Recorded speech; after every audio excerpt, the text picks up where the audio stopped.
প্ৰিয় বন্ধু বান্ধৱীসকল সুপ্ৰভাত আঞ্জলি প্ৰভাতী বাৰ্তালৈ স্বাগতম। আজি ৩ পুহ কৃষ্ণপক্ষ অমাৱস্যা ১৪৩৫ ভাস্কৰাব্দৰ যুগ আৰু ১৯ ডিচেম্বৰ ২০২৫ শুক্ৰবাৰ। আজিৰ প্ৰভাতী বাৰ্তা, জীৱনৰ আচল সত্য, আপুনি সময়ে সময়ে সমস্যাৰ সন্মুখীন হ'বই লাগিব।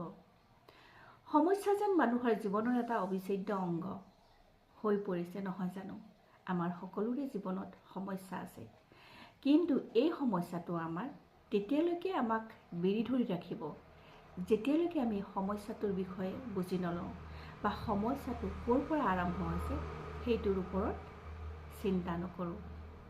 প্ৰিয় বন্ধু বান্ধৱীসকল, সমস্যা দেখিলে ভয় নাখাব আৰু থমকি ৰ'বলৈ চেষ্টা নকৰিব। সমস্যাটোৰ বিষয়ে জানিবলৈ চেষ্টা কৰিব আৰু সমস্যাটো কিহৰ কাৰণে উৎপন্ন হৈছে, সমস্যাটোৰ আৰম্ভণি ক'ত হৈছে, সেইটোৰ বিষয়ে যদি আপুনি জানিবলৈ চেষ্টা কৰে বা বুজি পায়, তেতিয়াহ'লে সেইদিনাখনৰ পৰাই আপোনাৰ সমস্যাৰ সমাধান হ'বলৈ লৈছে। আজিৰ দিনটো আপোনাৰ বাবে অতি শুভ হওক। ধন্যবাদ।